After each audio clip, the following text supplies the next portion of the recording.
जो थोड़ा बहुत भी अगर भगवान का भजन पूजन करने वाला मनुष्य है उसका कल्याण क्यों नहीं हो सकता है। उसके बाद अंतिम अध्याय में श्रीमद् भागवत कथा की विधि के विषय में चर्चा करते हुए कहते हैं कि श्रीमद् भागवत कथा 7 दिनों तक करनी चाहिए और जो भी व्यक्ति अगर मनुष्य शरीर लिया है उसे अपने जीवन में एक बार श्रीमद् भागवत की कथा अवश्य सुनना चाहिए। श्रोता का क्या लक्षण है, वक्ता का क्या लक्षण है, बहुत सुंदर लिखते हुए भागवतकार कहते हैं, विरक्तो वैष्णवो विप्रो वेद शास्त्र विशुद्धिकृत दृष्टांत कुशलो धीरो वक्ता कार्यो निष्पृह। वक्ता कैसा होना चाहिए तो विरक्त होना चाहिए, यानी लोभी लालची वक्ता न हो। अगर लालची वक्ता होगा तो उसका केवल अधिकतर ध्यान इस पे रहता है कि कैसे अधिक से अधिक हमारे पास पैसे का संग्रह हो, धन का संग्रह हो। विरक्त होना चाहिए। एक कथावाचक कहीं कथा सुना रहे थे, उनकी कथा को सुन करके जितने भी श्रोता थे वे सभी भाव में भर करके खूब रोए, लेकिन कथावाचक को कभी नहीं रोते थे। एक श्रोता एक दिन आकर के पूछे कथावाचक से कि महाराज जी, आपके जितने श्रोता हैं आपकी कथा सुन करके सब रोते हैं, आप कभी नहीं रोते हैं। कथावाचक बोले कि हम रोएंगे अंतिम दिन, जब विदाई के दिन दक्षिणा ठीक से नहीं मिलेगी तब हम रोएंगे। अभी कथा भर श्रोता लोग रोएं और चलते समय हम रोएंगे जब ठीक ठाक से विदाई नहीं मिलेगी। तो अगर ध्यान दक्षिणा पे है, ध्यान अगर विदाई पे है, ध्यान यदि धन पे है, तो फिर कथा में जो मन लगना चाहिए, कथा करने में जो आनंद होना चाहिए वो नहीं हो पाएगा। तो इसलिए वक्ता कैसे होने चाहिए, विरक्त होने चाहिए, वैष्णव होने चाहिए। यदि वैष्णव नहीं होगा तो उसके अंदर भाव और मन शांत नहीं होगा। और जिस व्यक्ति में शुद्ध न हो, भगवान के प्रति भाव न हो, ऐसा व्यक्ति कथा सुनाए तो उसे कोई प्रभाव ही नहीं पड़ेगा। गोस्वामी बाबा तो बहुत सुंदर सीधे शब्दों में व्याख्या करते हुए कहते हैं कि देखो भाई, ऐसा है कि श्रोता और वक्ता दोनों को एक समान होना चाहिए।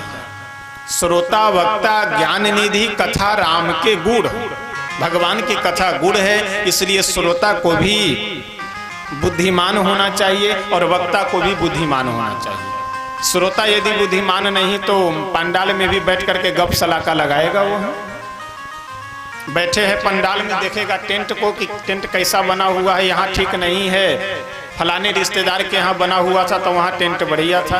अरे भाई, टेंट देखने के लिए बैठे हो कि कथा सुनने के लिए बैठे हो? तो अगर बुद्धिमान श्रोता नहीं है तो वो भी ये 3-5 के चक्कर में लगा रहेगा, और वक्ता हो तब तो फिर कथा का कल्याण ही है। तो इसलिए श्रोता वक्ता दोनों को बुद्धिमान होना चाहिए। एक सज्जन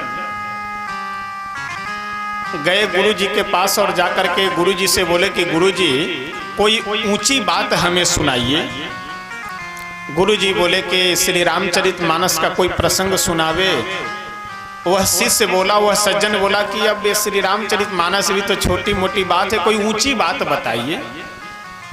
अब ध्यान दीजिएगा, गुरुजी बोले कि कोई बात नहीं, श्रीमद् भागवत महापुराण का कोई प्रसंग सुनाते हैं। वह चेला बोला कि ये भी तो छोटी मोटी ही बात है, कोई ऊंची, इससे भी ऊंची बात बता। गुरुजी भी परेशान कि कौन सी ऊंची बात इसको बतावे। श्री रामचरितमानस का भी प्रसंग छोटी मोटी बात है, भागवत जी का भी प्रसंग छोटी, तो ऊंची बात क्या है। गुरुजी अंत में बोले कि चलो श्रीमद् भगवत गीता का ही कोई अध्याय तुम्हें सुनाते हैं। वह चेला बोला कि अब ये भी ऊंची बात तो नहीं है, लेकिन चलिए यही सुना दीजिए, भगवत गीता का ही प्रसंग सुना दीजिए। तो श्रीमद् भगवत गीता का सर्वप्रथम महिमा में, महत्व में एक बहुत सुंदर श्लोक वर्णित है कि सर्वोपनिषदो गावो दुग्धा गोपाल नंदन पार्थो वत्सः सुधीर भोक्ता दुग्धम गीतामृतम। जितने भी उपनिषद हैं ये सब क्या है? सर्वोपनिषदो गावो, ये सब गौ के समान है। उपनिषद क्या है? गौ के समान है। दुग्धा यानी दूहने वाले कौन सुन रहे थे ऊंची बात? ये सुनते तो कम थे लेकिन वाह वाह ज्यादा करते थे। अच्छा, जिसे समझ में नहीं आता है वह वाह वाह ज्यादा करता है। यहाँ तो संख्या अभी कम है, जहाँ कथा में संख्या ज्यादा रहती है वहाँ कौन व्यक्ति सो रहा है और नहीं सो रहा है ये व्यास गति से सब पता चला जाता है। क्योंकि सोने वाले का एक लक्षण है, जैसे जयकार बुलाया जाए कि श्री वृंदावन धाम की, तो और जो लोग जगे हैं वो सब बाद में जयकार बोलेंगे और सोने वाला व्यक्ति पहले जय बोल देता है। उसे लगता है कि शायद कहीं देरी ना हो गया हो हमें बोलने में। यानी जो व्यक्ति पहले जयकार बोला है समझ लीजिए कि वो आदमी सो रहा है। जो व्यक्ति थोड़ा कम समझने वाला होता है ना, जो समझने वाला है वो तो बिल्कुल गंभीरता पूर्वक सुनता है, समझने बुद्धि का प्रयोग करता है समझने में। लेकिन जो समझने वाला नहीं, वाह क्या बात है, वाह महाराज जी बिल्कुल आनंद आ गया, और उनसे पूछो कि क्या सुने हो, और सुने तो हैं बहुत अच्छा लगा लेकिन याद नहीं है सुने क्या है। अब जब याद नहीं है बहुत अच्छा भी लगा तो सुने क्या है आप? तो जो व्यक्ति समझता नहीं है ना वो वाह वाह ज्यादा करता है। तो ये जो ऊंची बात सुनने वाले सज्जन बैठे थे ये सुने कम वाह वाह ज्यादा करे। प्रवचन समाप्त हो गया। अंत में गुरुजी बोले कि चेला ऐसा है कि कुछ यदि न समझ में आया हो तो पूछ लो। वह चेला बोला कि वाह गुरुजी क्या बात करते हैं, अरे आप समझाते कम थे हम समझते ज्यादा थे। कोई शंका नहीं, कोई प्रश्न नहीं, सारी बातें समझ में आ गई। गुरुजी भी बोले कि नहीं नहीं ठीक है, ये तो मेरा सौभाग्य है कि तुम जैसे शिष्य मिला कि गुरुजी समझाए कम और चेला जी समझे ज्यादा, तो फिर गुरुजी का भी कल्याण और चेले का भी कल्याण। लेकिन फिर भी यदि कुछ न समझ में आया हो तो पूछ लो।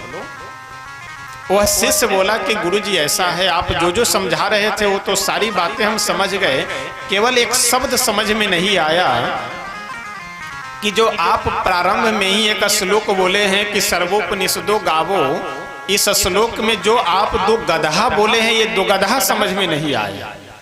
अब आप ध्यान दिए, दोगधा गुरुजी बोले हुए थे और दोगधा संस्कृत का शब्द है, इसका अर्थ होता है कि गौ दूहने वाला। लेकिन ये जो ज्यादा समझने वाले, ऊंची बात सुनने वाले, जो ये ज्यादा समझदार चेला बैठे थे, ये दोगधा का मतलब दो गधा समझ लिए। गुरुजी से बोले कि गुरुजी ये दो गधा कौन था यही समझ में नहीं आया, बाकी आप जो जो समझाए हैं हम सब समझ गए हैं। गुरुजी माथे पे हाथ रखे और बोले कि बच्चा ये दो गधा कोई और नहीं, एक गधा हम जो तुमको सुना रहे हैं और दूसरे गधा तुम जो तुम सुन रहे हो। अब जब यही समझ में नहीं आया कि ये दुग्धा और दो गधा में अंतर क्या है तो फिर समझे क्या? तो वास्तविक समझदारी भी यही है कि क्या हम सुनने के लिए आए हैं, क्या सुन रहे हैं, कैसे सुनना है, यह समझदारी होनी चाहिए। वक्ता को भी बोलने में समझदारी होनी चाहिए, समझाने में बुद्धिमानी होनी चाहिए और श्रोताओं को भी बुद्धिमान होना चाहिए, क्योंकि यदि श्रोता बुद्धिमान नहीं है तो समझ नहीं सकता है। तो इसलिए वक्ता श्रोता दोनों को भगवान का भक्त होना चाहिए और भगवान के प्रति दोनों का स्नेह होना चाहिए। इस तरह से सनकादिक ऋषि कहते हैं कि नारद जी अब आप बताइए कि श्रीमद् भागवत जी की जो इतनी अद्भुत महिमा है, यह महिमा किसी अन्य ग्रंथ की कहाँ संभव है? जब धुंधकारी जैसा महान खल महान दुष्ट भी इस कथा को सुन करके अपना कल्याण कर सकता है, तो फिर सामान्य जीवों का कल्याण क्यों नहीं हो सकता है? इसलिए भगवान की कथा और भगवान के नाम की जो महिमा है अपने आप में यह अद्भुत है। और देखिए भगवान की कथा सुनने का लाभ यही है कि हम भगवान का नाम जप करें, क्योंकि नाम जप में सबसे बड़ा हम लोगों के लिए अनुकूल यह है कि किसी भी स्थिति में, चाहे जहाँ बैठे हो, जहाँ खड़े हो, सोए हो, घूम रहे हो, यात्रा कर रहे हो, किसी भी स्थिति में किसी भी जगह पे हम भगवान का नाम जप कर सकते हैं। इसलिए हम लोगों को भगवान का नाम ही पकड़ना चाहिए। और बड़े बड़े देवता, बड़े बड़े ऋषि महर्षि भी ये सब भगवान का नाम संकीर्तन करते हैं। आइए हम सब एक भजन श्रवण करते हैं, उसके बाद फिर आगे बढ़ेंगे। श्री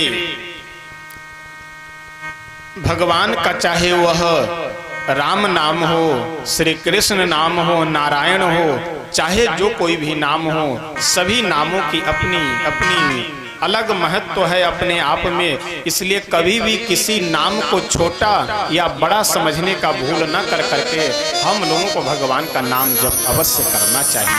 और देखिए, शरीर की बीमारी को दूर करने के लिए हम लोग मेडिकल स्टोर से दवा ला करके खाते हैं, लेकिन मन की बीमारी दूर करने के लिए कौन सी दवा है? तो मन की बीमारी दूर करने के लिए भगवान नाम रूपी बूटी ही है। भगवान का नाम रूपी दवा ही मन की बीमारी को दूर करने का सबसे बढ़िया सुलभ साधन है। और कई बार लोग कहते हैं ना कि मुख में राम बगल में छुरी, मन चंगा तो कठौती में गंगा। यह बात सही है कि मन चंगा तो कठौती में गंगा। मन यदि पवित्र हो जाए तो गंगा जी जमुना जी सब पास में, लेकिन प्रश्न यह है कि मन पवित्र होगा कैसे? मन चंगा हो जाए तो कठौती में गंगा है, लेकिन मन चंगा होगा कैसे, यह तो पहले बताइए। तो मन चंगा होगा भगवान की कथा सुनने से, मन चंगा होगा भगवान का नाम जप करने से। तभी कठौती में गंगा केवल बकवास करने से मन चंगा नहीं होने वाला है, केवल लंबी चौड़ी बातें कर लेने से मन चंगा नहीं होने वाला है। तो इसलिए मन को चंगा करने के लिए भगवान की कथा और भगवान का नाम सबसे सुलभ सरल साधन है। और कभी भी नाम जपें तो मन ही मन जपा जाए तो अच्छी बात है, लेकिन भगवान का नाम जोड़ जोड़ से बोल करके जपना चाहिए, ताकि जो नहीं सुनने वाले हैं, जो नहीं जपने वाले हैं, उनका भी गधे का जन्म छूट जाए। कई बार लोग ये प्रश्न करते हैं ना कि साउंड लगा करके दूर दूर तक माइक लगा करके क्या जरूरत है नाम जप करने का, क्या जरूरत है कथा करने की आवश्यकता यही है, नाम जप करने की आवश्यकता यही है कि जो व्यक्ति न सुनने वाला हो, न बोलने वाला हो, न जपने वाला हो, वह भी मजबूरी बस ही सही लेकिन कथा सुन ले, भगवान का नाम सुन ले कम से कम। तो इसलिए लाभ भी देखिए, आनंद भी इसी में है कि कुछ भी खाने की इच्छा हो तो आप बाजार जाइए तो खरीद करके लावें और पूरे परिवार के सहित बैठ करके खाना चाहिए। इसमें आनंद विशेष है। कई बार मैं लोगों को देखता हूं कि बाजार में गए तो बढ़िया अपना गुलाब जामुन, जिलेबी, समोसा, टिकिया खा करके आ गए और पता लगा कि घर में आलू भी नहीं है सब्जी बनाने के लिए। तो ऐसा नहीं होना चाहिए। कुछ भी खाना हो तो आप ले करके आइए और घर में सबको खिला करके खाइए, तो आपको और विशेष आनंद मिलेगा। तो आइए हम सब इस भजन के माध्यम से श्रवण करते हैं। बूटे हरे के नाम की, बूटी यानी देखिए जड़ी बूटी कहते हैं ना आयुर्वेद में। जड़ी का मतलब जो औषधि हो, जिसको चूर्ण बनाया जाए, और बूटी का मतलब कि जिसको जल के साथ घोट करके पिया जाए, ये जड़ी बूटी है। ये नाम अलग अलग है लेकिन ये दवा है। तो बूटे हरे के नाम की, पी और पिला के पे, बूटी हरि के नाम की, पी और पिला के पे, बूटी हरि के नाम की, पी और पिला के पे, बूटी हरि के नाम की, पी और पिला के पे, बूटी हरि के नाम की, पीने यार जो है सबको पिला के पे, पीने यार जो है सबको पिला के पे, बूटे हरि के नाम की, और पिला के पे, बूटे हरि के नाम की, पी और पिला के पे,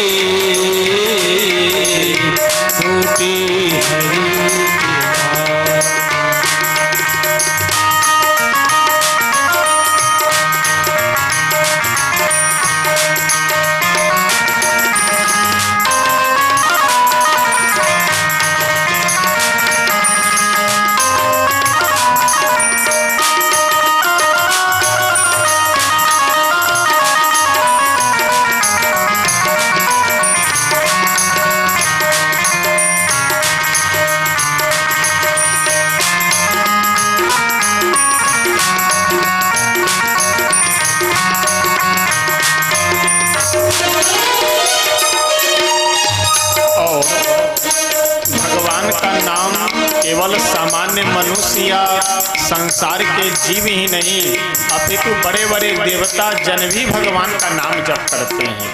सबके तरीके अपने अलग अलग हैं। ब्रह्मा ने अपने वेद की रचना बना के ब्रह्मा ने अपने वेद की रचना बना के ब्रह्मा ने अपनी वेद की रचना बना के ब्रह्मा ने अपने वेद की रचना बना के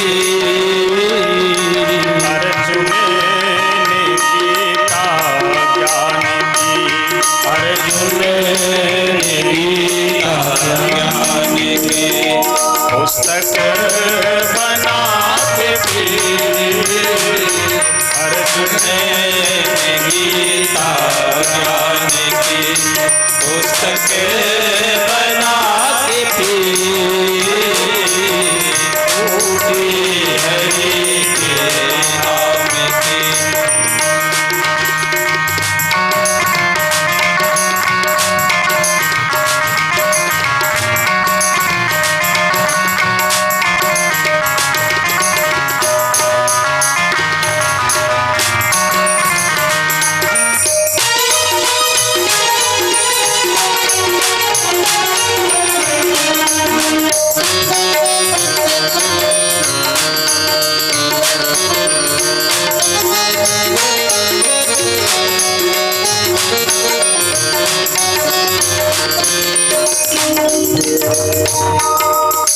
नारद ने अपनी वीणा से गोविंद गा के नारद ने अपनी वीणा से गोविंद गा के नारद ने अपनी वीणा से गोविंद गा के नारद ने अपनी वीणा से गोविंद गा के नारद ने अपनी वीणा से गोविंद गा के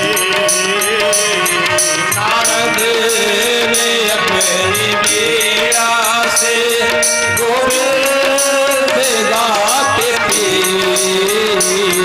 शंकर ने अपनी जटा से शंकर ने अपनी जटा से गंगा बहा के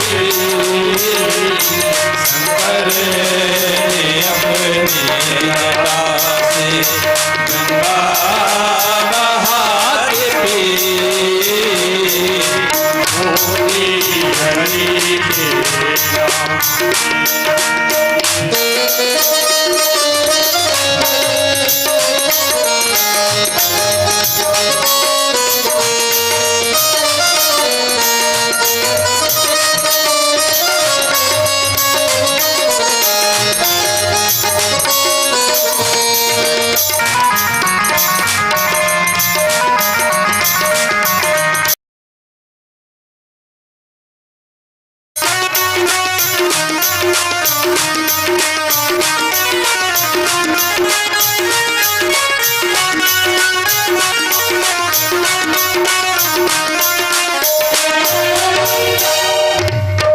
भजन की अंतिम पंक्ति में संत कहते हैं कि भगवान के नाम के जो सबसे बड़े जापक हैं उनका नाम लेते हुए संत कहते हैं बजरंग बली ने रावण की लंका जला के थे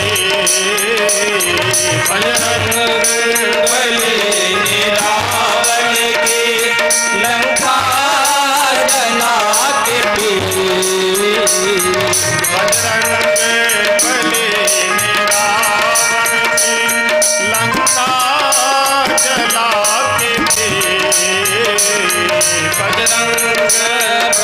ने रावण के लंका जला के पी।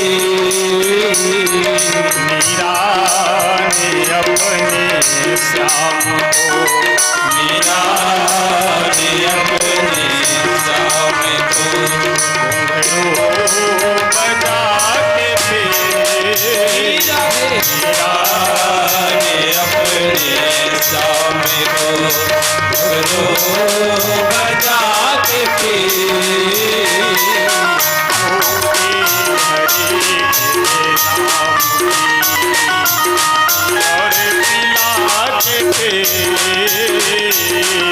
मोती हरि के नाम की पिया पिला के पी।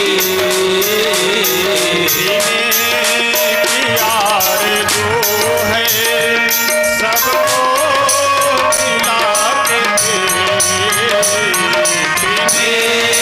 की यार जो है सबको पिला के पी। हरि के नाम की और पिला के गोपी हरि के नाम की पिया पिला के पी। गोपी हरि के नाम की और पिला के गोपी हरि के नाम की पिया पिला के पी।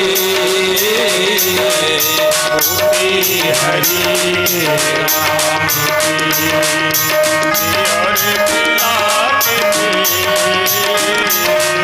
गोपी हरि के नाम की पिया पिला के पी। श्री राधा कृष्ण भगवान की भागवत भगवान की पीने की आरजू है सबको पिला के। आरजू कहते हैं इच्छा को। यदि पीने की इच्छा है हमारी तो लाभ इसी में है कि सबको पिलाकर पिया जाए, सबको खिला करके खाया जाए, इसमें विशेष लाभ है। यह श्रीमद् भागवत की कथा आयोजन चाहे भले ही एक व्यक्ति करने वाले हों, लेकिन इस आयोजन का लाभ कितने लोग ले रहे हैं।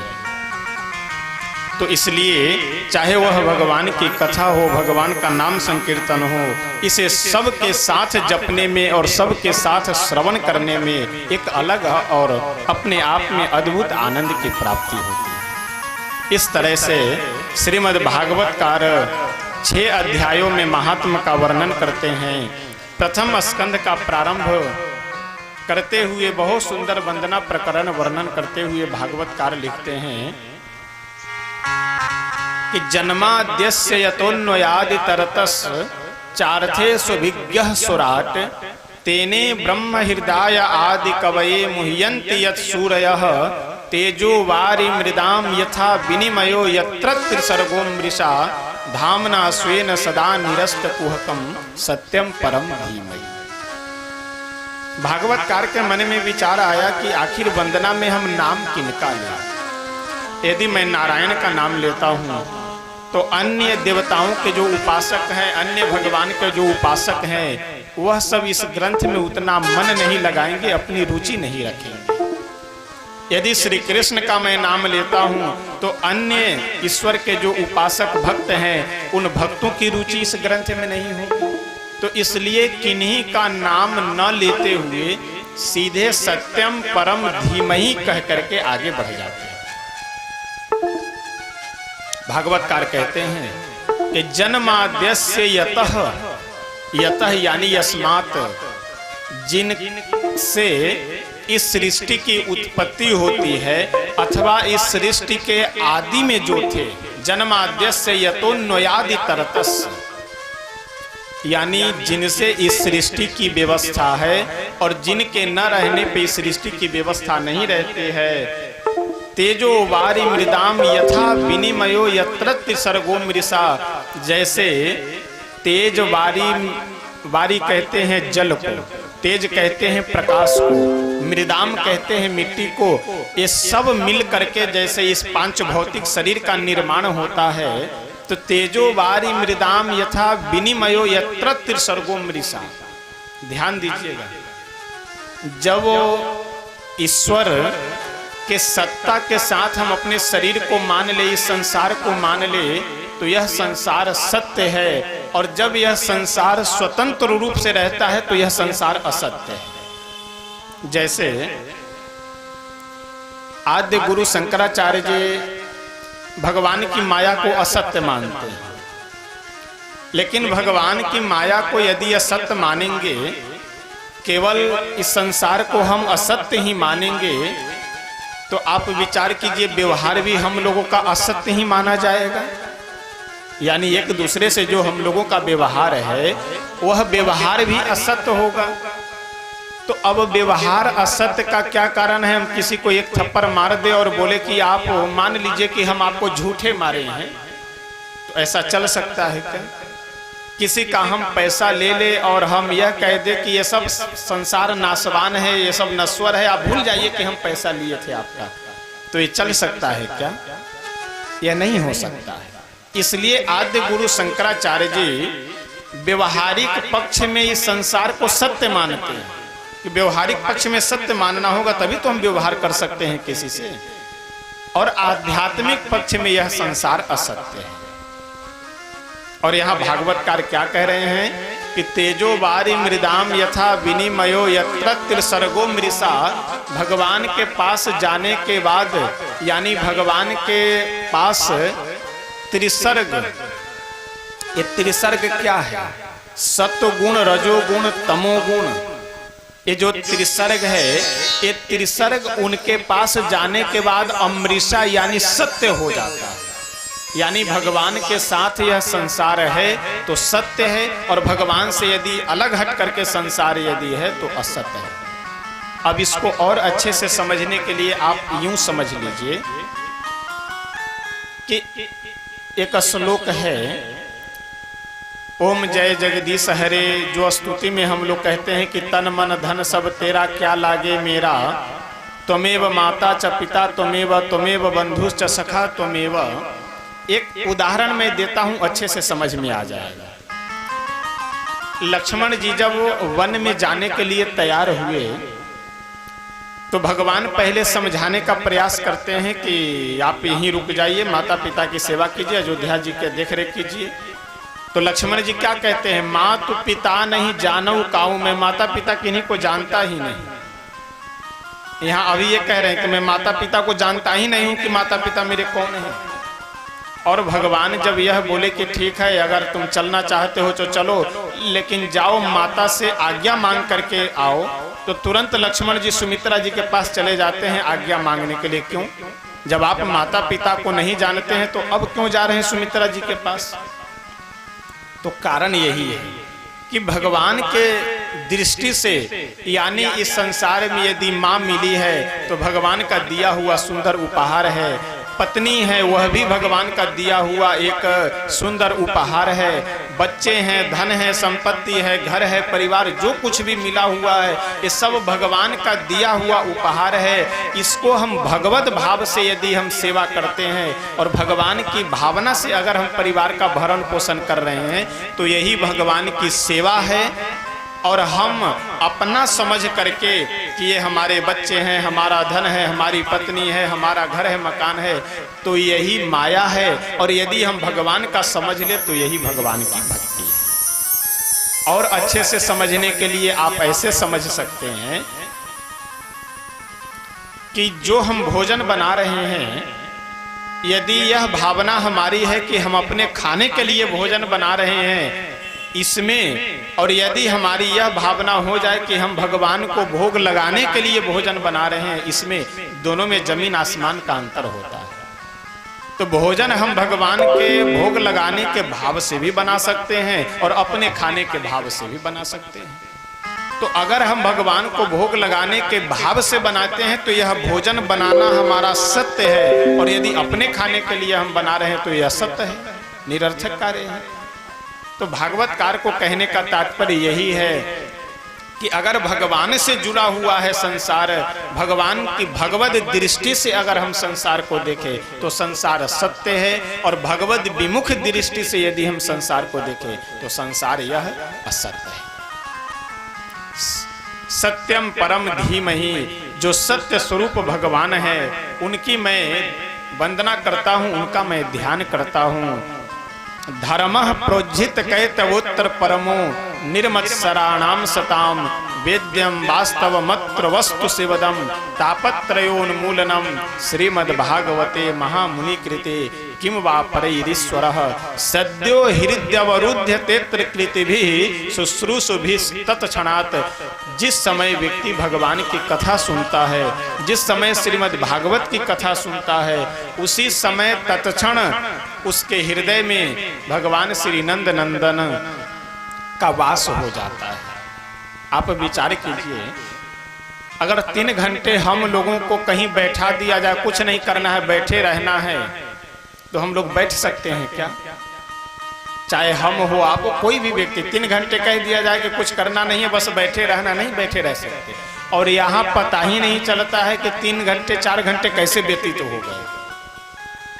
ये झलक है, वो कहते हैं ना कि ये ट्रेलर है, अभी पिक्चर आगे, तो वही एक ट्रेलर है, ये झलक है, ये झांकी है कि हम लोग बहुत मन से न कथा कह रहे हैं न सुन रहे हैं। जो समर्पण होना चाहिए, जो भाव होना चाहिए, वो न हमारा है न आप सबका। हो सकता है आप सबका हो, लेकिन हमारा तो बिल्कुल नहीं है। लेकिन फिर भी हम लोगों को इतना आनंद आ रहा है केवल थोड़ा सा मन लगा करके कहने सुनने में, और यदि पूर्ण रूप से समर्पण हो जाए तो आप विचार कीजिए कि मन में कैसा अद्भुत आनंद प्रकट होगा।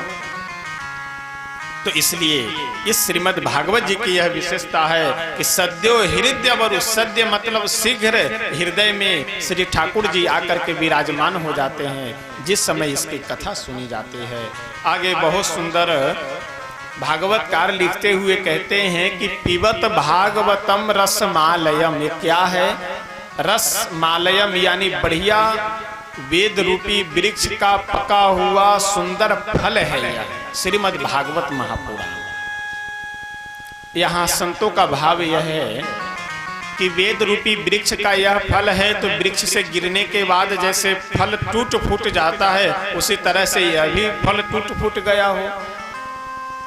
तो इस प्रश्न का उत्तर देते हुए श्रीधर स्वामी कहते हैं, जो श्रीधरी टीका भागवत जी के लिखने वाले हैं, वो श्रीधर स्वामी कहते हैं कि यह जो श्रीमद् भागवत रूपी फल जो वेद रूपी वृक्ष का है, तो यदि वृक्ष से सीधा फल जमीन पे गिरे तो टूट फूट जाता है, लेकिन डालियों के माध्यम से, एक डाली से दूसरी डाली, दूसरी से तीसरी, तीसरी से चौथी, धीरे धीरे डाली से कर करके यदि ढुलकते हुए फल जमीन पे आए तो फल टूटता फूटता नहीं है। तो ये जो वेद रूपी वृक्ष का श्रीमद् भागवत रूपी फल है, तो ये सबसे पहले प्रभु के मुख से टपका तो ब्रह्मा जी के बुद्धि में आकर के अटक गया, और ब्रह्मा जी के माध्यम से नारद जी को मिला, नारद जी के माध्यम से वेदव्यास जी को, वेदव्यास जी के माध्यम से श्री सुखदेव जी को, सुखदेव जी के माध्यम से संसार में इस पृथ्वी पे श्रीमद् भागवत महापुराण की कथा का प्रचार होता है। इसलिए क्रमशः भगवान के पास से यह वेद रूपी वृक्ष का फल पृथ्वी पे आता है, इसलिए टूटा फूटा नहीं है। पिबत भागवतम रसमालय मुँह रहो रसिका भुवि भावुका। भागवतकार कहते हैं कि श्रीमद् भागवत की कथा सुनने के अधिकारी 2 हैं, एक रसिकाह और भावुकाह। जो इसके रसिक हों, जो इसके प्रेमी हों, और जो भावुक हों। इसलिए कथा में भी कई बार मैं देखता हूं लोग जबरदस्ती कई लोगों को बैठाते रहते, अरे बैठिए अभी सुन करके जाइएगा। देखिए, जिसे सुनने में रुचि न हो, जिसे भगवान के कथा में मन न लगा रहा हो, उसे बैठाना नहीं चाहिए। बस व्यवहार पूरा करने के लिए वो आए और फिर उसको प्रणाम कीजिए, जाने दीजिए। क्योंकि कथा सुनने के अधिकारी वही है जो रसिक हो और भावुक हो। आगे श्री सूत जी महाराज से सौनकादिक ऋषि बहुत सुंदर प्रश्न करते हैं कि इस संसार में अनेक शास्त्र हैं, अनेक पुराण हैं, लेकिन साधारण मनुष्यों का कल्याण किस साधन से हो सकता है, वह हमें बताइए।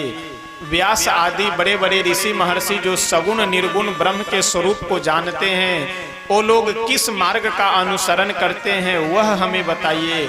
भगवान के 24 अवतारों का प्रसंग हमें सुनाइए। इस तरह से शौनकादिक ऋषि श्री सूत जी से 6 प्रश्न करते हैं। आगे के अध्याय में भागवतकार बहुत सुंदर भगवान के भक्ति और भगवान की कथा का महत्व वर्णन करते हुए कहते हैं, सर्वप्रथम श्री सूत जी अपने गुरु सुखदेव जी का स्मरण करते हुए उनकी वंदना करते हैं। यम प्रव्रजन्तमनुपेतमपेत कृत्यं द्वैपायनो विरह कातरया जुहाव पुत्रेति तन्मयतया तरवोऽभिनेदुस् तं सर्वभूतहृदयं मुनिमानतोऽस्मि। श्री सूत जी महाराज कहते हैं कि यम प्रव्रजंत मनुपेतमपेत कृत्यम, यम प्रव्रजंतम यानी जो ऋषि प्रव्रजंत यानी प्रकृष्ट रूप से ब्रजंतम यानी प्रस्थान कर गए, गमन कर गए। कब? अनुपेतम, अभी यज्ञोपवी संस्कार भी नहीं हुआ था, अभी उपनयन संस्कार भी नहीं हुआ है, और जन्म लेते ही माँ के गर्भ से जैसे सुखदेव जी बाहर आए वैसे वन की ओर चल पड़े। क्यों? क्योंकि अगर घर पे रहेंगे तो पिताजी उपनयन करेंगे, फिर उसके बाद वेद पढ़ाएंगे, फिर बोलेंगे जाओ यजमानी करो, तो इधर उधर के जंजाल में फंसाएंगे। इसलिए न रहे बांस न बाजे बांसुरी, घर से निकल पड़े। श्री वेदव्यास जी पीछे पीछे पुत्र पुत्र कह करके दौड़ रहे हैं, लेकिन फिर भी सुखदेव जी नहीं रुके। ऐसे अमलात्मा विमलात्मा जो हमारे गुरुदेव हैं ऋषि श्री सुखदेव जी, उनकी मैं वंदना करता हूँ, उनको मैं प्रणाम करता हूँ। नारायणं नमस्कृत्य नरं चैव नरोत्तमं देवीं सरस्वतीं व्यासं ततो जयमुदीरयेत। आदि आदि सुंदर शब्दों में श्री सूत जी भगवान की वंदना करते हैं। उसके बाद भागवतकार एक बहुत सुंदर श्लोक लिखते हुए कहते हैं, सवै पुंसां परो धर्मो यतो भक्तिरधोक्षजे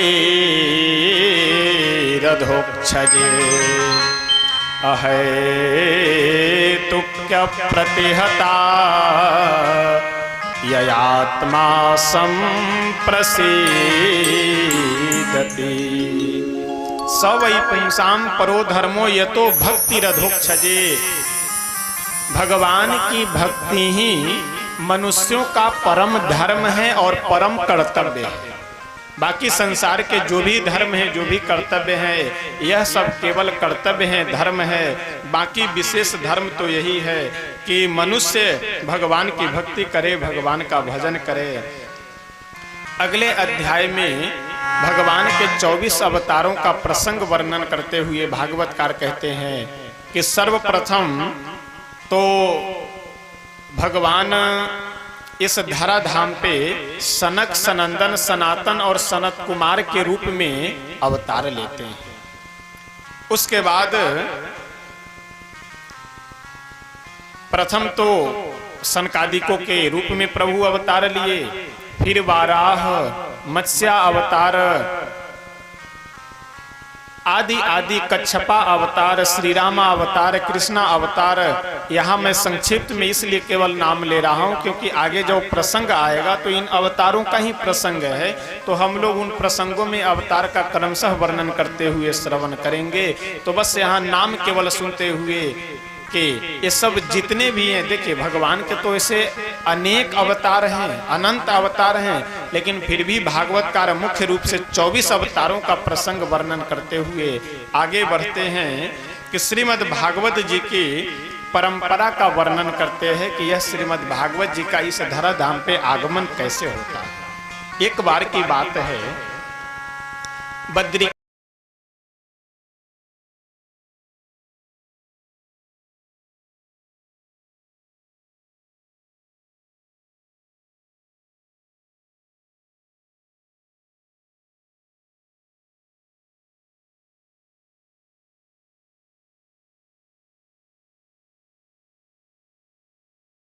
आश्रम में सरस्वती नदी के तट पे सम्याप्रास नाम का आश्रम है श्री वेदव्यास जी का।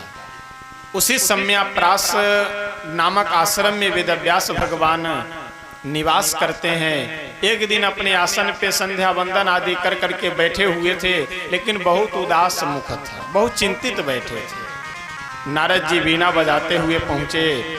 नारद जी जब पहुँचे तो वेदव्यास भगवान उनको प्रणाम करके सुंदर आसन दे करके बिठाए। नारद जी पूछे कि हे व्यास जी, आप इतने चिंतित क्यों हैं? व्यास जी बोले कि हे नारद जी, हे ऋषिवर, हमने मनुष्यों की बुद्धि कमजोर हो जाएगी यह सोच करके वेदों का 4 भाग कर दिया। ऋग्वेद, यजुर्वेद, सामवेद और अथर्ववेद। पहले वेद एक ही भाग में हुआ करता था, लेकिन 4 भाग श्री वेदव्यास जी के द्वारा ही निर्माण किया गया। वेदव्यास जी बोले कि मैं संसार के जो साधारण जीव हैं उनका मैं कल्याण करना चाहता हूँ। इस भावना से हमने वेदों के 4 भाग किए, लेकिन फिर भी मेरे मन को जब शांति नहीं मिली तो हमने उपनिषदों का निर्माण किया। वेद को समझने में आसानी होगी सामान्य मनुष्यों को, लेकिन हमने देखा कि उपनिषदों को समझने की भी क्षमता मनुष्यों में नहीं रह गई। तो फिर हमने 17 पुराण लिख डाले कि इससे लोग अपना कल्याण कर सकेंगे इसे समझकर। लेकिन अभी भी मेरे मन को शांति नहीं मिल रही है। मेरा मन अशांत इसलिए है कि संसार के साधारण जीवों का कल्याण जिस साधन से हो सके, ऐसे मैं साधन का, ऐसे मैं ग्रंथ का निर्माण करना चाहता हूं। नारद जी बोले कि ऐसा है व्यास जी, आपने अब तक जितने भी ग्रंथों का निर्माण किया है वे सब के सब ग्रंथ केवल कर्मकांड और ज्ञान कांड को ही बताने वाला ग्रंथ है। उपासना कांड की चर्चा आपने की ही नहीं, न भगवान के भक्तों की ठीक से चर्चा की और न ही भगवान के चरित्र की चर्चा की आपने। तो इसलिए आपके मन को शांति तभी मिल सकती है कि जब आप भगवान की कथा और भगवान के भक्तों की कथा गाइए, तभी आपके मन को शांति मिल सकती है। नयद्वचश्चित्रपदं हरेर्यशो जगत्पवित्रं प्रगृणीत कर्हिचित् तद्वायसं तीर्थमुसन्ति मानसा न यत्र हंसा निरमत्युषेच्छया न यत्र हंसा निरमत्युषेच्छया। नारद जी बोले कि व्यास जी, जिस सरोवर में बगुलों का वास रहता है उस सरोवर में हंस नहीं जाते हैं। तो आप जितने भी सरोवर अब तक बनाए हैं उसमें केवल बगुलों के वास वाला ही सरोवर है।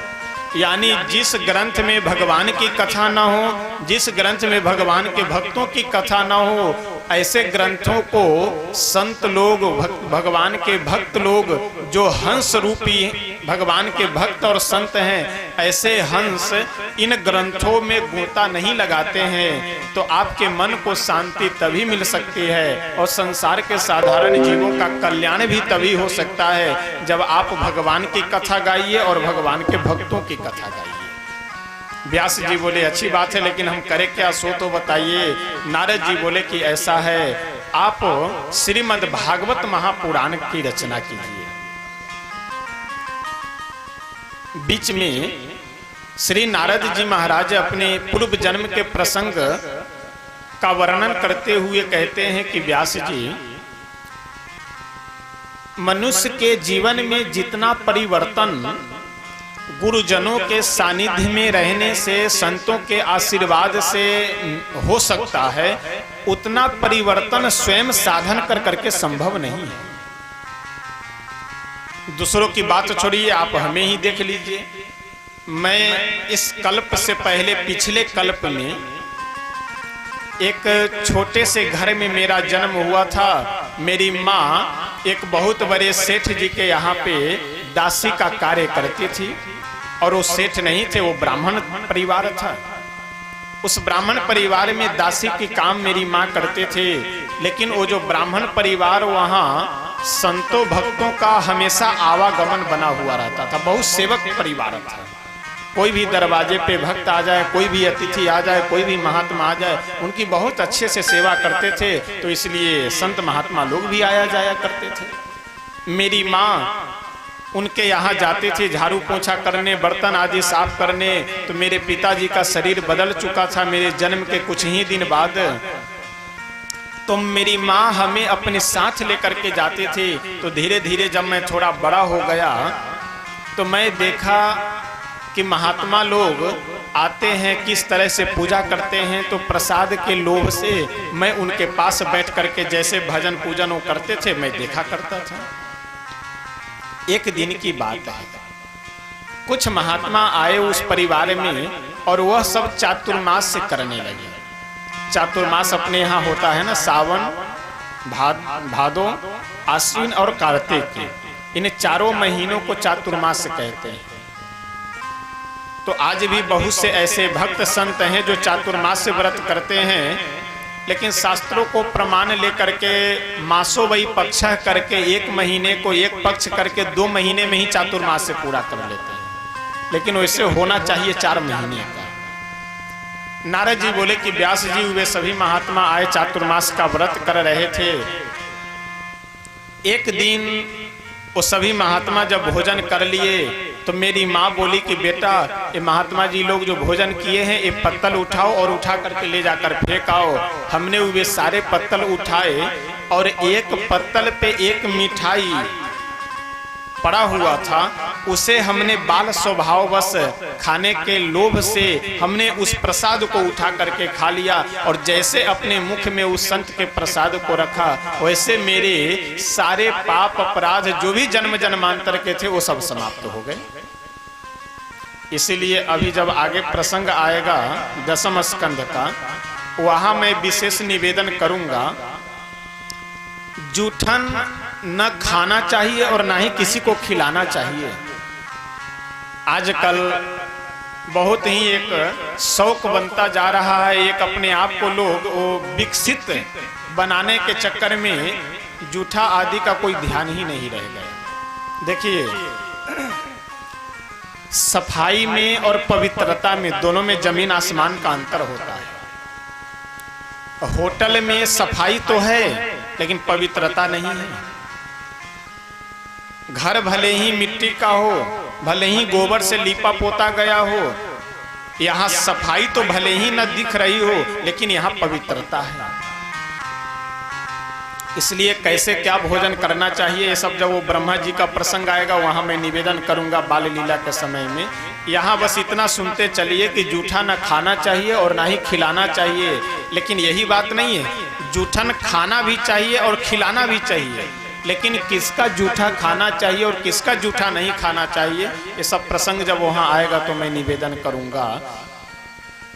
जैसे श्री नारद जी महाराज उन संतों के शीत प्रसाद को ग्रहण किए, वैसे नारद जी कहते हैं कि व्यास जी, मेरे मन में एक अद्भुत आनंद प्रकट होने लगा। धीरे धीरे समय बीतता गया। वे सभी महात्मा जब चातुर्मास व्रत करके वहां से जाने लगे, तो मैं भी उनके साथ जाने के लिए जब तैयार हुआ तो वे सभी महात्मा हमें एक मंत्र दिए और यह कहते हुए रोक दिए कि देखो, तुम्हारी माँ अकेले है और तुम अपनी माँ के अकेले पुत्र हो, इसलिए तुम घर में ही रहो। जब तुम्हारी माँ का शरीर बदल जाए तब तुम मेरे साथ में चलना। और यह कह करके नारद जी कहते हैं कि हमें महात्मा लोग रोक दिए, लेकिन जो मंत्र दिए थे उस मंत्र का मैं बड़े ही श्रद्धा भाव पूर्वक और आनंद पूर्वक जप करता था। एक दिन की बात है, किसी ने आकर के हमसे बोला कि नारद, तुम्हारी माँ को सांप ने डस लिया है और उसकी मृत्यु हो गई है। यह सुन करके तो मैं हर्षित हो गया कि अब महात्मा लोगों के साथ जाने का हमें सौभाग्य प्राप्त हो जाएगा। और मैं गया घर पे, और जिस घर में मेरी माँ पड़ी हुई थी उसी घर में मैं आग लगा दिया और जिधर महात्मा लोग गए हुए थे उधर मैं चल पड़ा। और एक वृक्ष के नीचे बैठ करके हमने